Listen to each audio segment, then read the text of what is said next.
तो सवाल ये उठता है कि बाबा में ये 84 के चक्र का अनुभव कहां से आया? ये सारी नॉलेज आई कहां से? क्योंकि अनुभव तो हम बच्चों को प्राप्त होता है, बाबा को तो अनुभव प्राप्त होता नहीं है। तो बाबा कहां से अनुभव लाता है जो हमको सुनाते हैं? उनको भी तो 84 के चक्र का प्रैक्टिकल में अनुभव हो जाना चाहिए ना। बाप कहते हैं मैं पूरे 84 का चक्र लगाने वाले में प्रवेश करता हूं, तो मुझे ज्ञान सागर कहते हैं। परंतु खुद मैं 84 के चक्र में नहीं आता हूं। तो अब समझा मेरे में ये ज्ञान कहां से आया? टीचर पढ़ाते हैं तो जरूर खुद पढ़ा हुआ है। तो ये शिव बाबा कैसे पढ़ा? उनको कैसे 84 के चक्र का मालूम पड़ा, जबकि खुद ही 84 जन्मों में नहीं आते हैं? क्योंकि बाप बीज रूप है, बीज रूप होने के कारण जानते हैं। खुद तो 84 के चक्र में नहीं आते हैं, परंतु तुमको समझाते हैं। तो देखो ये कितना वंडरफुल बात है। ऐसे भी नहीं है कि बाप कोई शास्त्र आदि पढ़ा हुआ है, और ये बातें तो शास्त्रों में भी नहीं लिखी हुई है। शास्त्रों में तो सारे ही गपोड़े हैं। तो कहा जाता है कि ड्रामा अनुसार शिव बाबा में ये नॉलेज नुधी हुई है, जो आकर के तुमको सुनाते रहते हैं। तो देखो शिव बाबा वंडरफुल टीचर हुआ।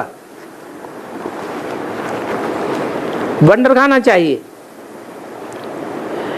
इसलिए इनको बड़े बड़े नाम दे दिए हैं।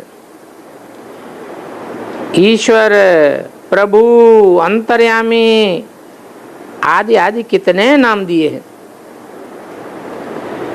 तुम वंडर खाते हो। ईश्वर में ये सारी नॉलेज कैसे भरी हुई है? उनमें ये नॉलेज आई कहां से जो हमको समझाते हैं? क्योंकि उनका तो कोई बाप भी नहीं है जिससे जन्म लिया हो, और उनका कोई टीचर भी नहीं है जिससे उन्होंने समझा हो। बाप कहते हैं तुम सभी भाई भाई हो।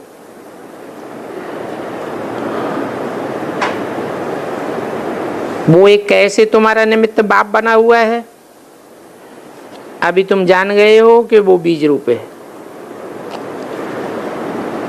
उसमें तो ऑटोमेटिक सारी नॉलेज भरी हुई है। कितनी नॉलेज बैठ बच्चों को सुनाते हैं।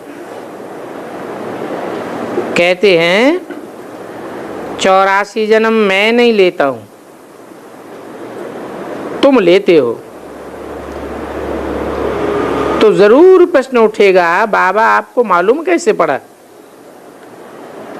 बाबा कहते हैं बच्चे अनादि ड्रामा प्लान अनुसार मेरे में पहले से ही ये नॉलेज है जो तुमको पढ़ाता हो। इसीलिए इनको ऊंचे से ऊंचे भगवान कहा जाता है, क्योंकि ये खुद चक्कर में नहीं आते हैं, परंतु फिर भी उनमें सारी सृष्टि चक्र के आदि मध्य अंत की नॉलेज भरी हुई है। तो तुम बच्चों में को कितनी खुशी होनी चाहिए कि बाबा को 84 के चक्र का नॉलेज कहां से मिला? अभी तुमको तो मिला बाप से। तो तो बाप में ओरिजिनल नॉलेज है ही है, उनको कहा जाता है नॉलेजफुल। कोई से पढ़ते भी नहीं है तो भी उनको ओरिजिनली सब मालूम है, इसलिए नॉलेजफुल कहा जाता है। ये वंडर है, इसलिए उनकी ऊंच से ऊंच पढ़ाई गाई जाती है। तो बच्चों को वंडर लगता है बाप के ऊपर कि उनको क्यों नॉलेजफुल कहा जाता है। तो ये भी समझने की बात है। और दूसरी फिर क्या बात है,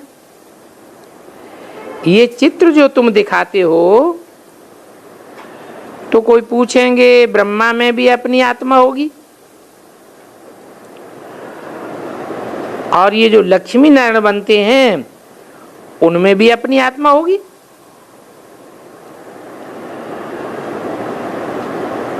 तो नारायण और ब्रह्मा ये दो आत्माएं हैं ना, एक ब्रह्मा की एक नारायण की। परंतु विचार करेंगे तो ये कोई दो आत्माएं हैं नहीं, क्योंकि ब्रह्मा ही सो तो विष्णु बनते हैं, तो आत्मा तो एक ही है। ये विष्णु का एक सैंपल दिखाया जाता है देवता का, कि ये ब्रह्मा सो विष्णु अर्थात नारायण बनते हैं। और शंकर का तो बताया कि वो आत्मा ही नहीं,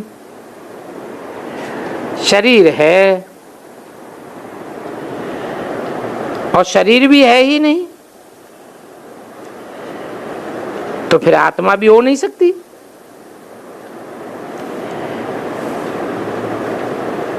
देहवान तो है ही नहीं। इनको कहा जाता है गुह्य बातें। बाप कहते हैं मैं तुमको गुह्य नॉलेज सुनाता हूं, और तो कोई ये नॉलेज पढ़ा ही नहीं सकता सिवाय बाप के। तो ब्रह्मा और विष्णु की कोई दो आत्माएं नहीं है, वैसे ही सरस्वती और लक्ष्मी की दो आत्माएं नहीं है। तो बताओ, ब्रह्मा और विष्णु की अथवा सरस्वती और लक्ष्मी की दो आत्माएं हैं या एक? आत्मा तो एक ही है, शरीर दो है, क्योंकि ये सरस्वती लक्ष्मी बनती है, इसलिए आत्मा तो एक ही गिनी जाएगी। और ये 84 जन्म भी एक ही आत्मा लेती है। ये बड़ी समझ की बात है, क्योंकि ब्राह्मण सोई देवता बनते हैं, देवता सोई क्षत्रिय वैश्य शूद्र बनते हैं। तो आत्मा एक ही शरीर दूसरा लेती है। तो ये विष्णु का सैंपल दिखाया जाता है, कैसे ब्राह्मण से विष्णु देवता बनते हैं। हम सो ब्राह्मण, फिर हम सो क्षत्रिय वैश्य शूद्र। इनका अर्थ कितना अच्छा है। इनको कहा जाता है गुह्य गुह्य मुख्य पॉइंट्स। इसमें भी पहले तो ये समझ लेना चाहिए कि हम एक बाप के बच्चे हैं। सभी आत्माएं असल में परम धाम की रहने वाली है,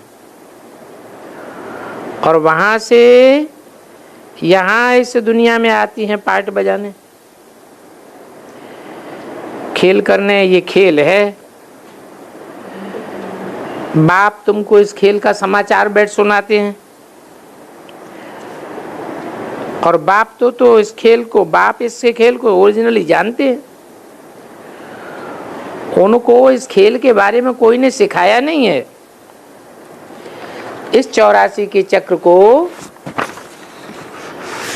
वो तो पहले से ही जानते हैं, जो इस समय तुमको सुनाते हैं।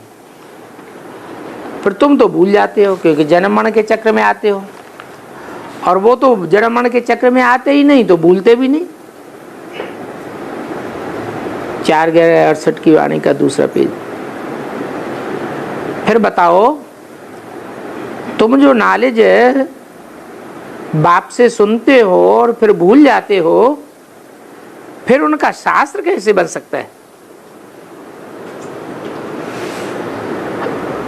बाप तो कोई शास्त्र पढ़ा हुआ नहीं है, वो तो आकर के कैसे नई नई बातें सुनाई देते हैं, बताते हैं आधा कल्प है भक्ति मार्ग, और ये बातें भी शास्त्रों में नहीं है। ये शास्त्र भी ड्रामानुसार भक्ति मार्ग में बने। तुम्हारी बुद्धि में शुरू से लेकर अंत तक इस ड्रामा की कितनी बड़ी नॉलेज है, तो इनको जरूर मनुष्य तन का आधार लेना पड़े। शिव बाबा इस ब्रह्मा तन में बैठ ये षष्ठ चक्र का नॉलेज देते हैं। मनुष्यों ने तो गपोड़े लगाए दिए हैं, कितनी बड़ी आयु लंबी कर दी है। नई दुनिया से फिर पुरानी दुनिया बनती है। नई दुनिया को कहा जाता है स्वर्ग और पुरानी दुनिया को कहा जाता है नरक।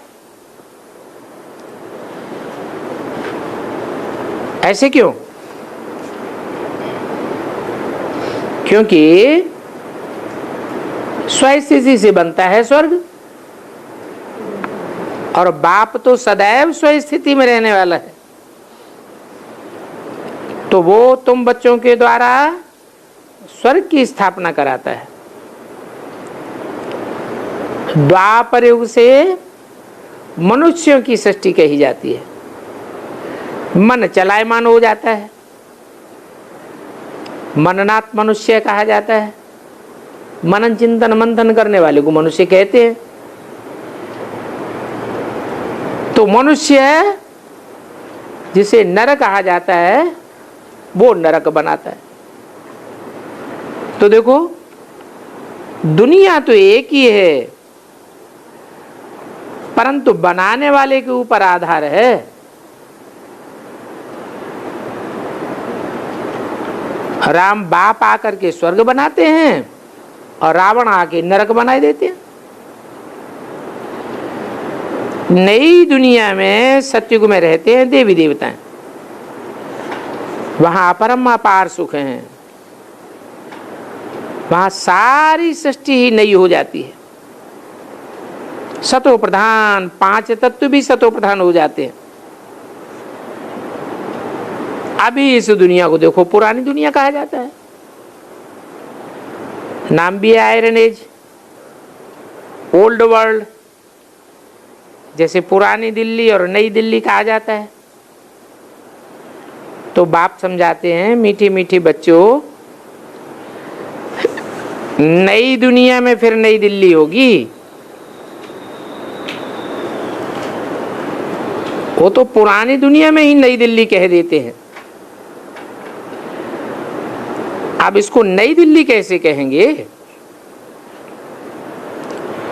नई तो सतो प्रधान होनी चाहिए। बाप समझाते हैं कि नई दुनिया में ही नई दिल्ली होती है, उसमें लक्ष्मी नारायण राज्य करेंगे। युगल देवी देवताओं का राज्य होगा, उसको कहा जाएगा सतयुग। उस समय तुम इस सारे भारत में राज्य करेंगे और तुम्हारी गद्दी यमुना के किनारे पर होगी। फिर बाद में रावण राज्य की गद्दी भी यहीं होती है। तो देखो, राम राज्य की भी गद्दी यही और रावण की भी गद्दी यही। राम राज्य की गद्दी में नई दिल्ली और रावण राज्य की गद्दी में पुरानी दिल्ली। इसे दिल्ली को ही परिस्तान कहा जाता है। फिर जो जैसा राजा होता है वो अपनी गद्दी का ऐसा नाम रख देता है। इस समय तुम सारी पुरानी दुनिया में हो, परंतु नई दुनिया में जाने के लिए तुम पढ़ रहे हो, और पढ़ाने वाला बाप है। उनके लिए कह देना कि वो ठिक्कर भित्तर में है, कच्छ मच्छ अवतार लेते हैं, बाप कहते हैं कितने मूर्ख बन जाते हैं। मैं सर्वव्यापी कैसे हो सकता, सर्वव्यापी होकर के कैसे पढ़ाऊंगा? एक मुकर्रर रथ में आकर पढ़ाता हूं। तो कलयुग में सभी अति मूर्ख पत्थर बुद्धि बन जाते, सतयुग में तुम पारस बुद्धि रहते हो। नाम ही है पारसनाथ।